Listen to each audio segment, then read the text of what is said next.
on hitting your goals in every area of your business. Remember, the universe rewards the bold. A leader has to take the risks. So welcome to the Wealth on the Beach podcast with Daniel Alonzo. Of course, I am your host, and today I'm just so excited right now. We have an amazing guest today. You know, every week I try to bring the most, excited, the most successful, the greatest minds to you. And today we have one of the greats of the greats. She's a superstar in social media. She's multi-talented. She's a singer star. She has a debut single that came out, an incredible song, Colors, that came out. She was Miss Congeniality. She was Miss, New Jersey teen. She's a social media star, blogger. She's earned tens of thousands of fans posting about her everyday life on Instagram, the Lynx Club blog as well. And she was born in New Jersey.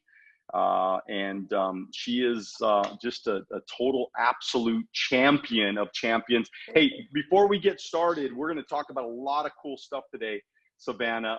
We have, by the way, her name's Savannah Lynx. Thank you very much.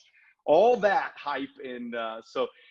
But before we get started, what was it like singing in front of 60,000 people? I think you were like 11 or something like that? Yeah, I was 12. So my singing career started when I was very young. And to be honest, growing up, I did not think I was going to become a singer. I didn't think that was something that I was good at, because I wasn't. And B, I didn't think that was really my destiny. And it kind of hit me out of left field, to be honest, after my father passed, and as did both of my grandparents who lived with us. And my mom and I are both only children. We needed something to take our minds off of the trauma. And our good friends, and also Primerica powerhouses, Bill and Leslie Whittle, they suggested that they put me in a pageant. And of course, my mom was, excited about that, and as was I. But the only problem was this pageant required a talent competition as part of the overall score. And me, as a little 8-year-old, just going through all of that death in the family, I didn't know what I was going to do. I couldn't dance. I couldn't play an instrument. So the easiest thing was to get a karaoke track to sing to. And that's how my singing career started. And because of that bizarre journey and twist of fate, that's really changed and been the model and mold for the rest of my entire life. So it's incredible. It's incredible. So back to your question, we're gonna get into all that right now, but I just so the people, because there's a lot of people listening right now and watching right now, they don't know that you're a Primerica kid. So tell us a little bit about, because again, there's a lot of people that are like, what's Primerica? So it's kind of, give us the story. Give us the story. This is my maiden voyage into the podcast world. So bear with me, people. Yeah, that's okay. But yeah, so my mother is Patty Schechter, and she was married to the late and great Dennis Schechter, my father. And so I grew up with Primerica jargon being flung around the house, fast start schools and all that jazz.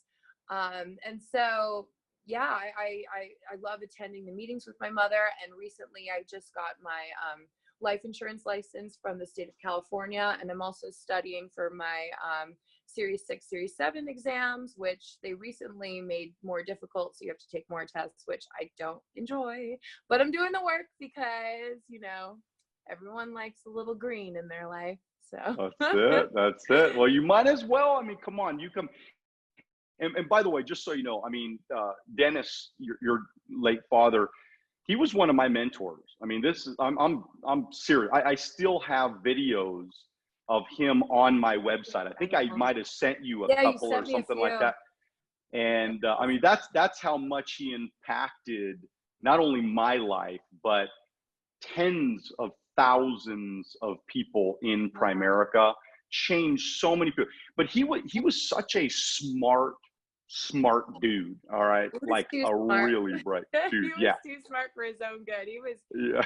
And it's a shame. It's a shame that, you know, as an adult, I'm unable to know him from that standpoint. But it's been a blessing to have people like yourself come into my life and tell me stories about him, because that's really how I've come to know my father, is through the stories of others, through Primerica. So it's very How old were Primerica's you? a home. I was 8. You were 8. Okay. All right. And so when you kind of transitioned into that, like singing and that kind of went into this other, you know, area of your life, I mean, what was that like? I mean, how did that all begin? Oh my goodness. Well, I mean, I was not even close to decent when I first started singing, but I really enjoyed just the quality time that I had with my mother. We were able to use that as a platform for escape and just go into this really wholesome, wonderful world. And for those of you listening, it wasn't one of those pageants where you need a ton of makeup. There was actually, you weren't allowed to wear makeup. It was a very Christian-based organization. Scholarship money was awarded to all the winners. And just the energy and the family that we got from there was exactly what we were looking for. So singing was just a consequence of wanting to be in the pageant. And I honestly don't know who I would be today were it not for those really tragic experiences happening to me, because it's totally changed my entire life. I mean, it is my life, the singing and performing. I'm actually out here in Vegas right now, and this is very, very kismet, very close circle, because the pageant that I did with my mother, I'm actually, the hotel that I would stay at in Vegas is actually the one I'm staying at this weekend. So, it's kind of a nice bookend to this journey. And so you were Miss Congeniality I back was in a like million years ago. 2011. Yeah, exactly. So what was that? I mean, was that one of your first big wins, kind of? No.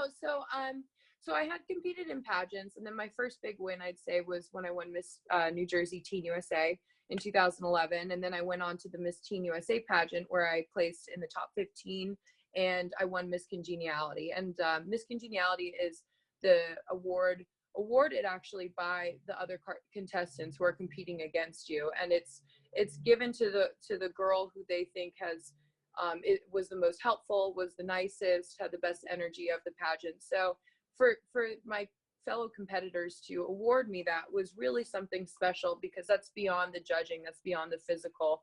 And those girls, you know, really see the backstage drama of a teen pageant. So to have that as an accolade is something that I very hold near and dear to my heart. And did you have a mentor early on? Did you for pageants? Yes, I did. Her name is, well, I call her Miss Judith. Her name is Judith Kaufman, and she was Leslie Whittle's daughter's pageant coach. And she's my grandma. Even though we're not related, we always say that she's my surrogate grandmother, because she really filled the space that I needed for a strong familial mentor in my life aside from my mother. And she was the one who worked with me on interview, worked with me on my poise on stage, how to communicate well with people, and also how to sing. So I love her so much. And if you guys are watching, if you could say a prayer for her right now. She's going through a few health battles, but she is my heart. I don't know where I would be without her, or what I would do without her. So she is most definitely integral to my success. Yeah, it's kind of cool talking about the pageants. My niece is in pageants, Oh, and okay. she's Miss North Dakota, and wow. her name's Alexis Alonzo, and she helps with this Chalk Hospital, and she travels all over the place, and you know, tells everybody about the mission, and so it's pretty cool that you've been through that journey and kind of seeing the other side of going through pageants, because there's people out there, Savannah, that say that pageants are bad and pageants are not good. It kind of, I don't know, Demeaning. Yeah, no, I demeaning to yeah. women and things like that. What do you say about all that stuff? Well, I tend to agree with them. I actually agree with both sides, and that doesn't make me a hypocrite. And I'll tell you why. It's because if you're okay, so say there's girl A and girl B. Girl A goes into the pageant wanting to win, placing all of her self-validation on the judges' critiques, and goes into the pageant, thinks she does her best, but doesn't place. She's going to leave that pageant feeling beaten down, broken, didn't learn anything, didn't have a good time because she was so focused on the win that she lost sight of all the small miracles that happened along the way and all the learning lessons that she could have gathered. And then there's contestant B, or type B, which I think I fall into. I compete for me. I do this because I like to do it. I like to meet the girls. I like to win. And, sometimes that happens, but more often than not, it doesn't. But every time I do it, for me, it's really nice milestone in my life to work hard for a goal and shadow box with myself and push my vision of what makes me my best me even further, so that for the next competition, I'm even better than I was. Like, honestly, like, screw the crown. I don't care. It's about me and myself only. And I've got my blinders on, and that doesn't mean you can't be a nice person and enjoy the ride during it. Well said. Well said. You were in a car crash, pretty Yeah, it was hectic actually, car I crash. think it was 3 years ago today, believe it or not. So what happened? It was a drunk driver, Yeah. and what happened? First of all, how'd you deal with it, and how'd you get through it, and what'd you learn from it? Well, I'd be lying if I said I even remembered much of that time. I suffered from a lot of head trauma. I almost broke the right side of my face.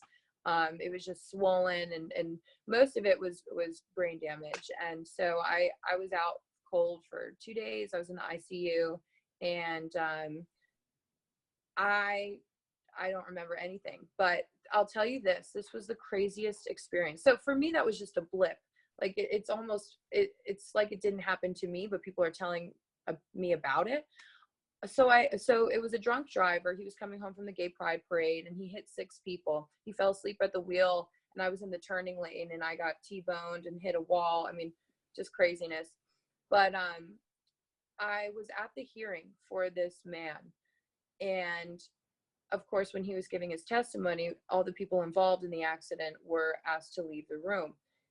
And I'm standing there, and there's about 8 individuals around me. And of note, not important to the story, but they're all stunningly gorgeous people. Like, there's this one girl with just the whitest skin, the fieriest red hair, green eyes. There's a 7-foot tall black man with vitiligo, which is that skin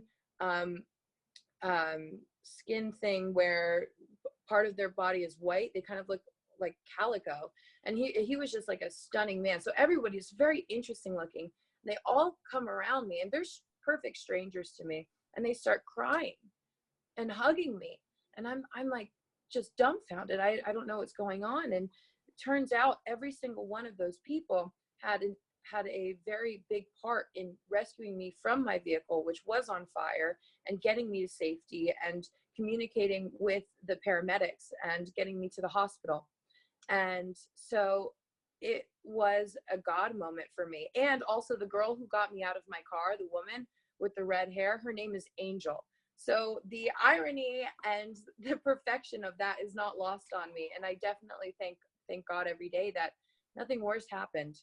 It could have been it could have been a life-ending moment for me, but luckily I had some angels and a woman named Angel around me. So then from there, how long did it take to rehabilitate and everything? Right. Well, when my face was really beat up, so when the swelling subsided and all my bruises were gone, I battled with a serious bout of depression, which is not uncommon for people with massive concussions like that.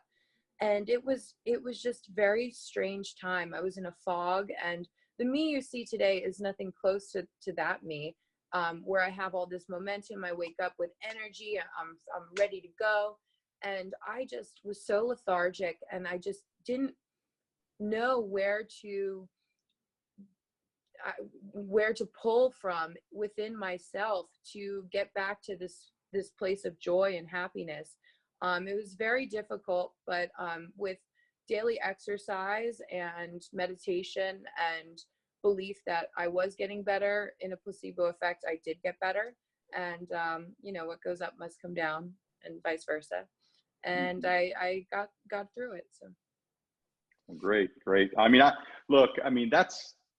To go through something like that and to see you now and to see how vibrant you are and how excited you are. And it's just awesome. It always reminds me, Savannah, that it doesn't matter what situation hits you, man. I mean, you're like the perfect example to me. That's why I'm inspired by you. I mean, you're like the perfect example of somebody that can bounce back, that goes through the shit, basically, and then bounce back. I mean, like, better than ever. I mean, just on fire, like ready to take on the world, man. And like, that is fun to watch. And I hope you never ever stop that, no matter what goes on, the ups and downs of life. I can stop it. It is my constitution. And I think I'm going to quote Rocky Balboa.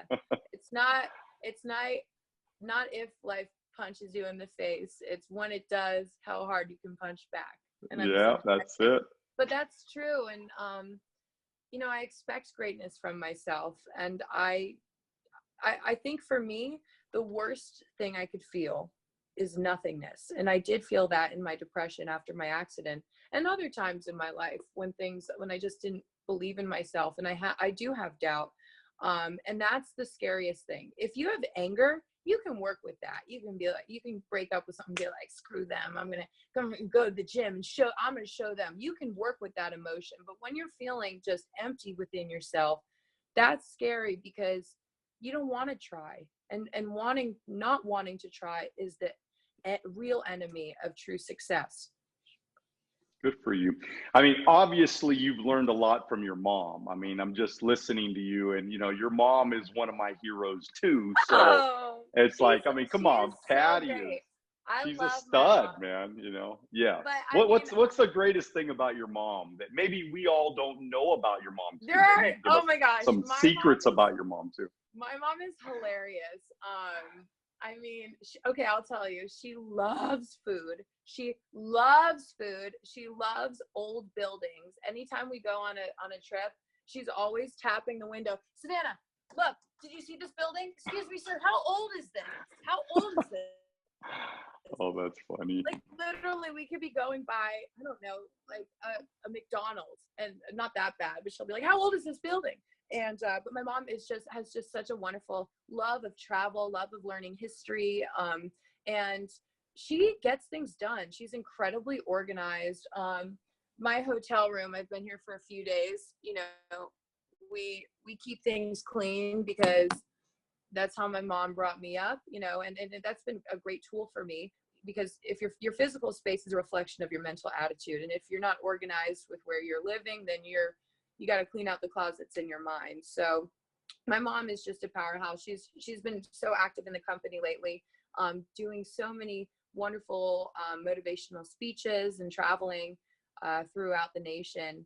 I'm so honored to be her daughter. And the first time I saw her speak at Zio and Glenn's Fast Start School, I was brought to tears. Like, I knew she did this thing, and I knew she was really good at it, and I knew she had done it with my father. But to see her speak and to sit in the audience and just take in the magnificence of this woman who gave me life, it just brought me to tears. It was incredible. And I love her. We talk all day long on the phone, all day. Like, truly, there is not a 5-minute period where we're not either texting, FaceTiming, or on the phone. So I just think it's really cool that, because I think sometimes people, because a lot of entrepreneurs, a lot of people in our business are listening and watching right now. And I just think it's awesome that she's such a great example that she not only built a successful company. First of all, she helped your dad build, one of the most successful organizations in the history of the company in 40 something years or whatever. And so that's number one. But then she raised unbelievable kids. And then on top of that, I'm her one and only. So. Oh, okay. All right. So one and only unbelievable kid. But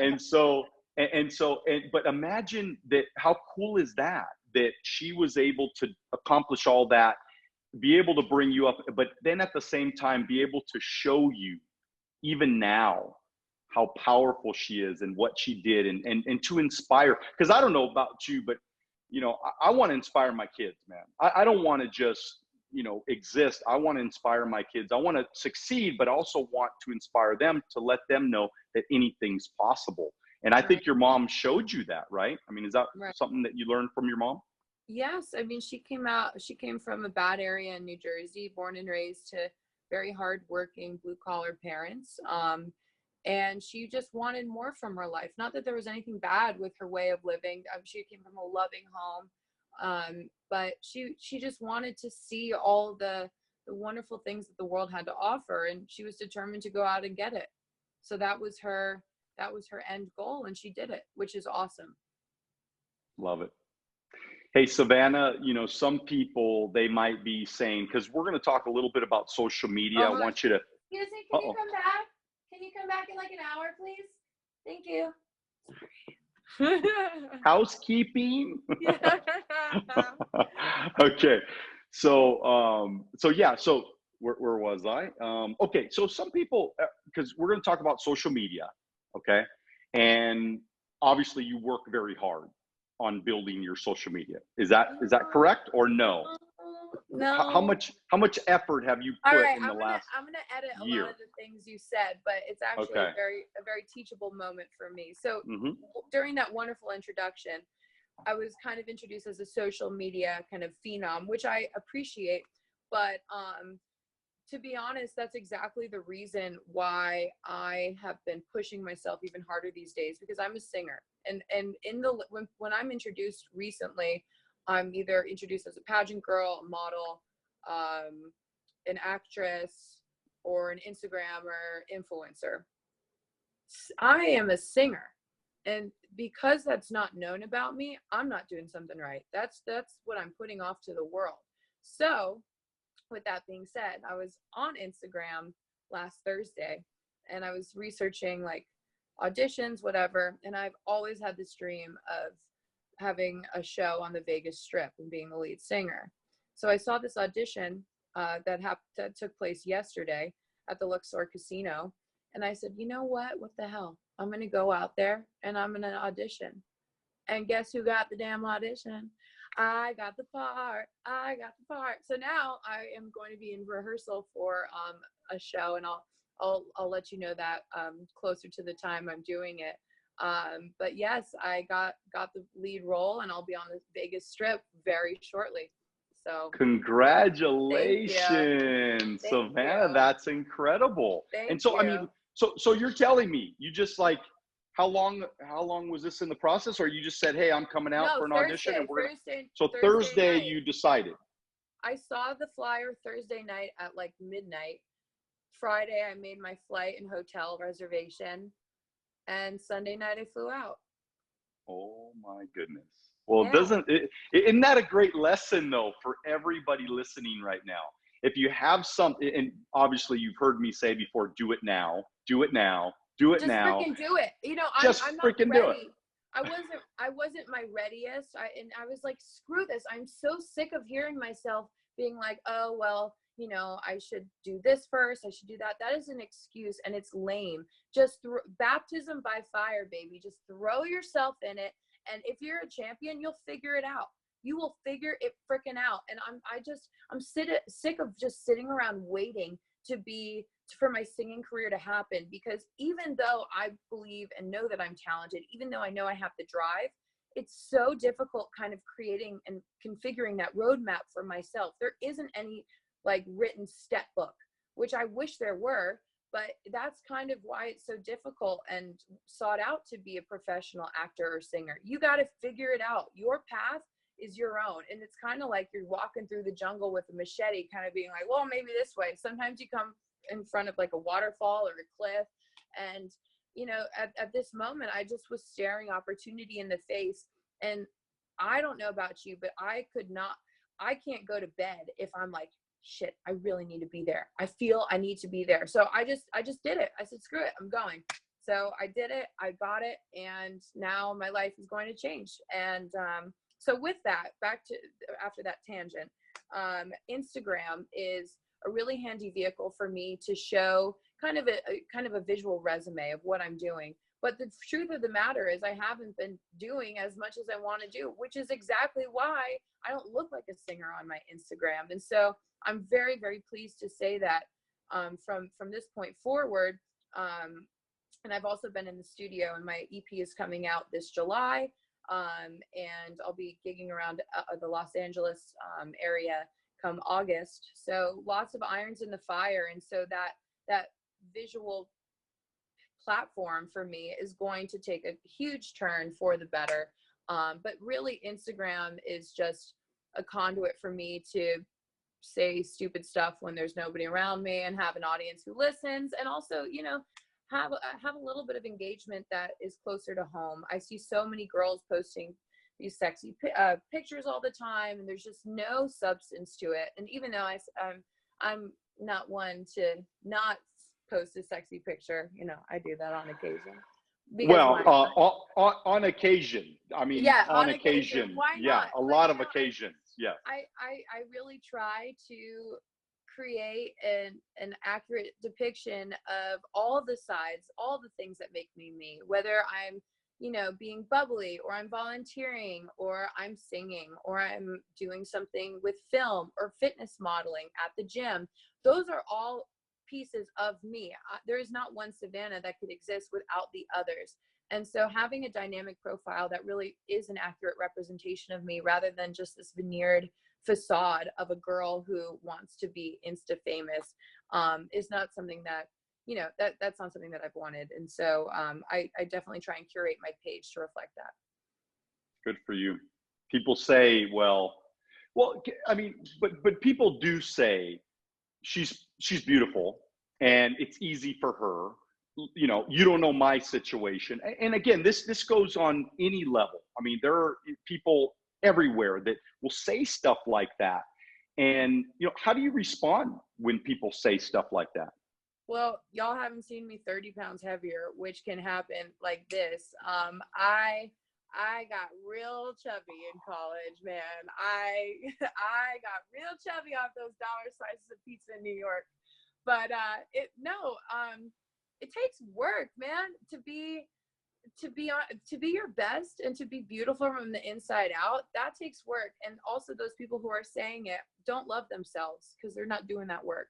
So I mean, I'm not gonna lie. Is life better when I'm happier with my body? Yes, it is. And why also is that? Because I'm eating clean. I'm going to the gym every day. I just finished a workout at 6 a.m. And would it have been easier for me to stay in bed? Absolutely. But the payoff is long-term, and I'm in it for the long run.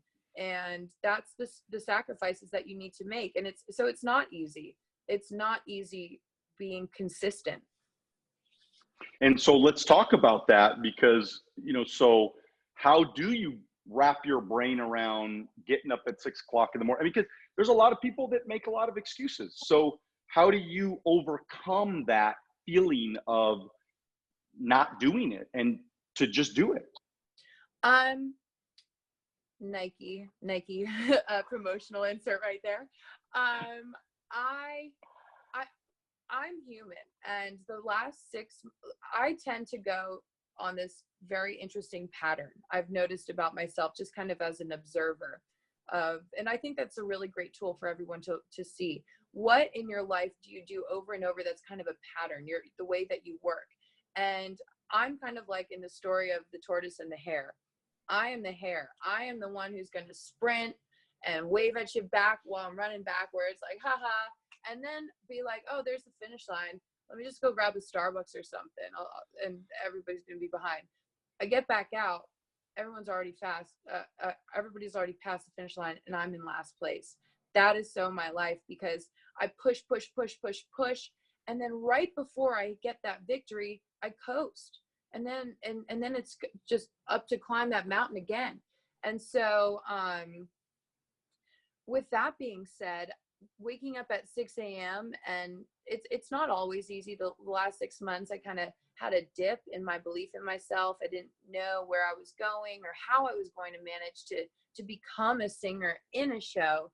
And I just believed in it, and I make it a habit. You have to switch out all your bad habits for good. That's also a great book for you guys to read if you haven't. It's called The Power of Habit. Really love that one. And it says you can't just erase a habit. You have good habits and bad. And for me, I love naps.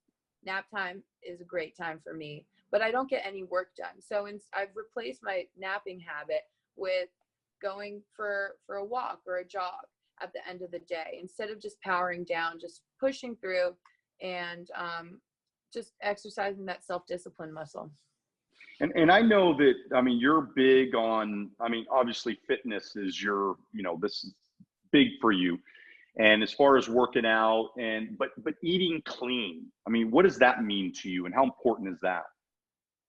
Well, they do say in the fitness world, it's 80-20, 80% what you eat and 20% workout. So if abs are not made in the kitchen, so if you're trying to get a 6-pack, you can't do that really at the gym. You gotta eat clean. So for me, I stay away from carbs.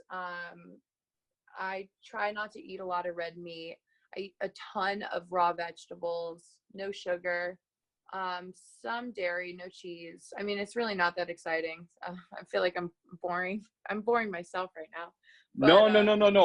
Look, the reason why I'm interested in this, Savannah, is because people don't understand that, number one, looking like you look is not easy. Number one, okay? If you're out eating hamburgers every day, you're not going to look like that. I mean, and people want to look nicer. And I'm not saying for a vanity type of thing. I'm just talking just pure and simple being healthy.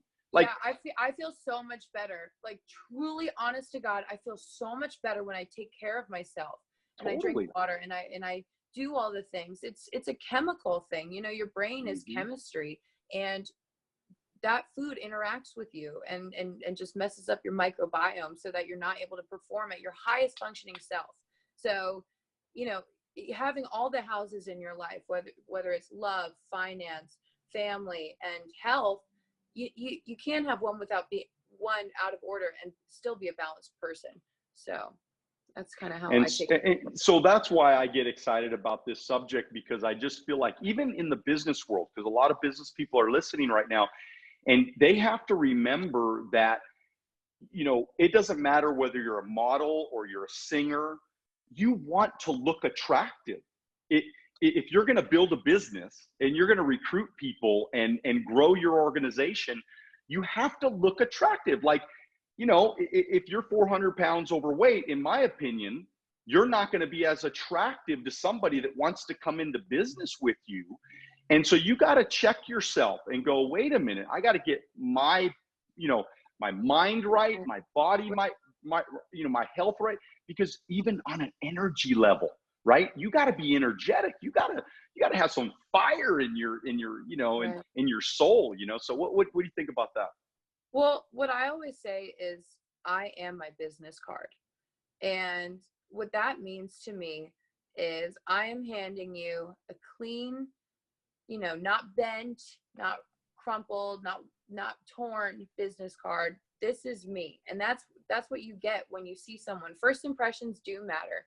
And I'm not saying judge a book by the cover, but that is a clear and distinct representation of your life habits. And if your life is out of order, that's kind of a red flag to me. And if I can't even trust you to take care of yourself, how am I going to trust you in a business transaction? How am I going to trust you to be self-disciplined enough to make the right choices for both of us? So, yeah. And then also what you were saying about the energy level and everything. I'm staying in Vegas for the week because this weekend we have a big, I'm a contributor to Fitness Girls magazine, and there's a big swimsuit magazine release party here at the Palms Casino. And, I'm not intimidated by the girls. They're really wonderful, but I know they're going to show up with their A game. And just being in the race, representing myself to the best of my ability, saying like, hey, I'm showing up to this thing like I did yesterday at the audition. I'm going to show up. I'm doing my best every day. And I might not see the results this week, but if I continue this way, they're bound to happen. There's no other way. That is a formula that works.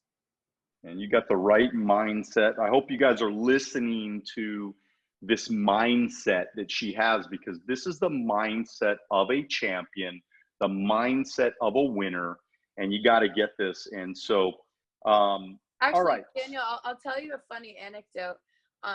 So this kind of mindset thing, last July 4th, or actually it was Memorial Day last year. I was having a photo shoot in Venice Beach, California, and there's some action going on with a stage. And me being me, I'm like, oh my God, there's a stage, I have to get on it. I look and I'm like, oh, this is a fitness competition. It was a Muscle Beach fitness competition. And I was already in a bikini. I was like, hey, can I just go up and compete right now? And they're like, no, but there's another competition July 4th. I had never done a fitness competition. It was staring me in the face. And so I trained that whole month and I won first place. I won the overall Muscle Beach physique champion. And there's a huge billboard of me on Muscle Beach right now. So that is so cool. So just like God. jumping into it and saying, I'm going to do it is my game. That's my game. Just making it happen. Just make it happen. Yeah. Just go for it. Yeah. You are the epitome of do it now. Okay. So do it now. Look, do it now. That is my motto. That's my deal. And, but I think that everybody has to get into that zone if you're ever going to take those chances. And look, it doesn't matter. You don't have to be a model. Okay. I mean, you don't have to be a singer. I mean, this is business. You can, building a business, you're going to talk to that person, prospecting that person, setting up that group presentation, going to that appointment, meeting that new people, making new friends, building new relationships. How important is it to you to build relationships with people? Think about the relationships that you have in your life. How important is that? Me? Yeah, I mean, how important is it for you? Yeah, because I know you're probably always building relationships with different people. I mean, how important is that to business people?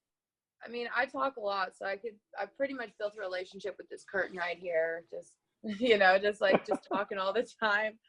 But I think just being part of a community and asserting yourself as a leader is tantamount to your success. There's a lot of small things that I do that I feel make a huge difference in how I'm received. Yesterday, I was 30 minutes early and I had already scoped out the venue, so I knew where I was going. I know in my head, I've got it mapped out. I'm not going to be late. I'm not going to be flustered, not have any added anxiety.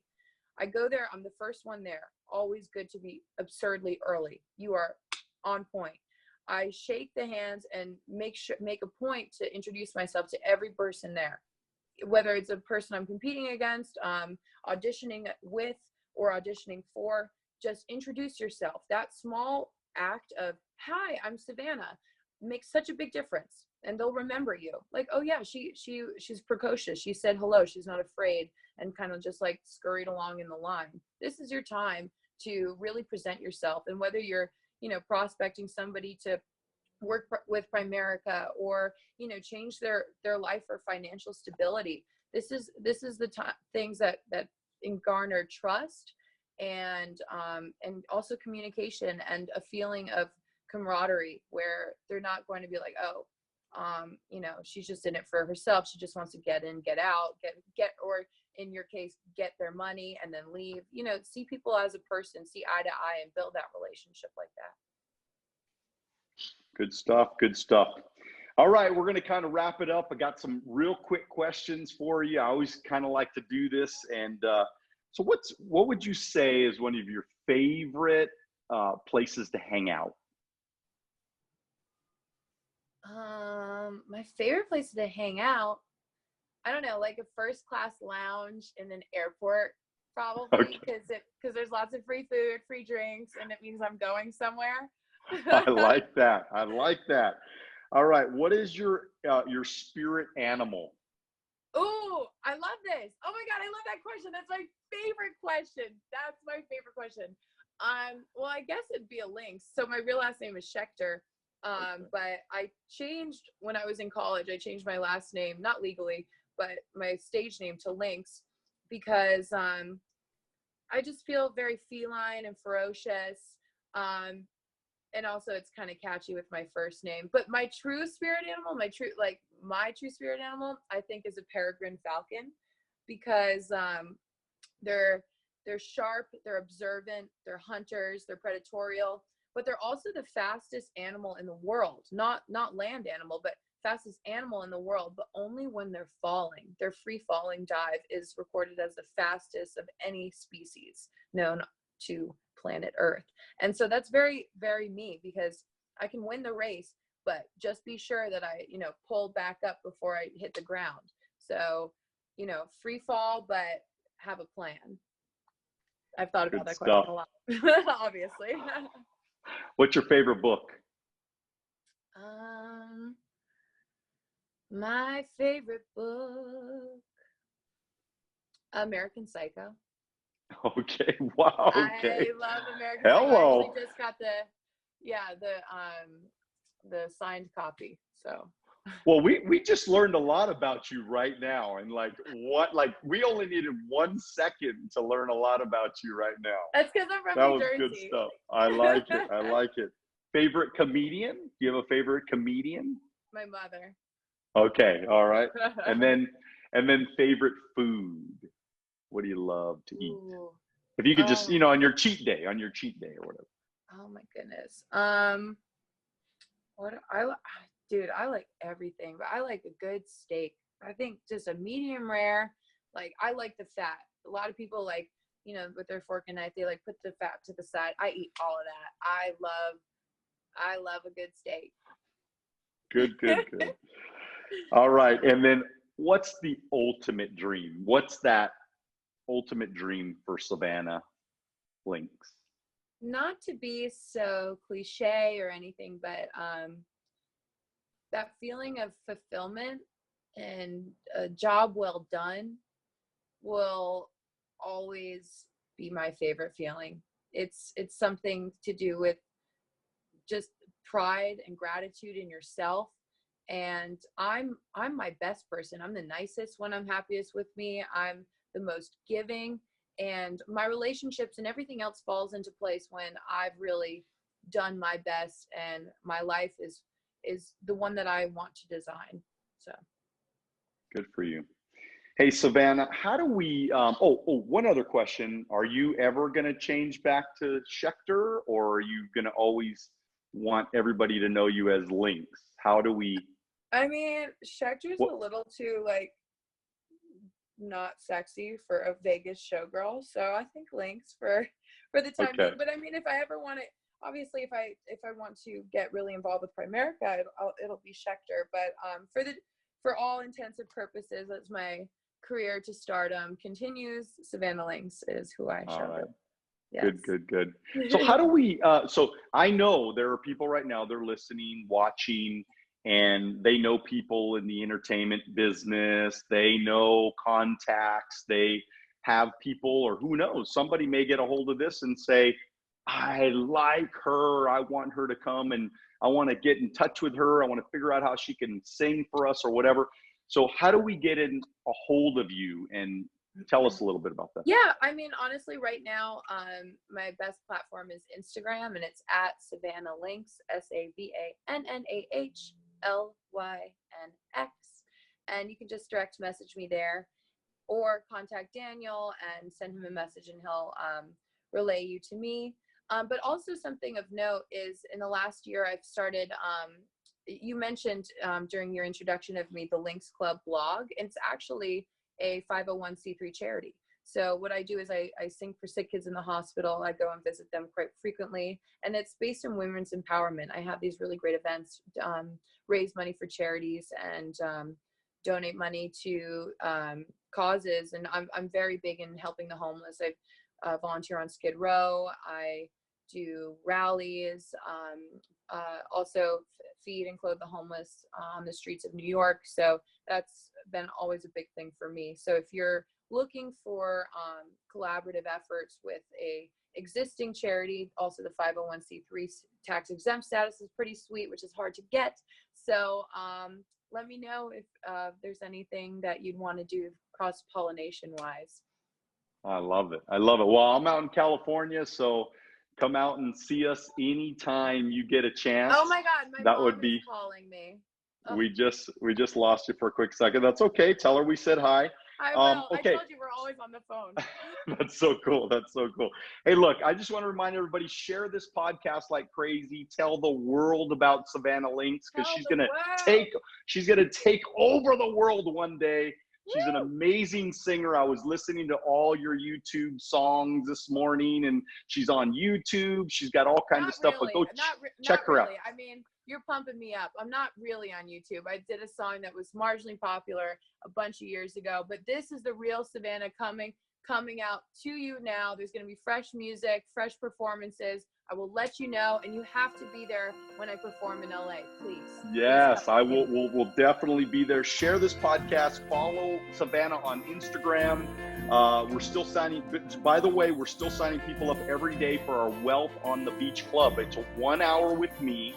It's a coaching and training, and it's also a half an hour Q&A as well. Every single week, every Wednesday at 9 a.m. Pacific Standard Time. Make sure you check out my bio on my Instagram, and also on alonzoacademy.com for more details. Check me out on YouTube, because I got a lot of good free content on YouTube. Check it out, and remember to dream bigger than ever, but make sure that you do it now. God bless you. Now. See you at the top. Thank you.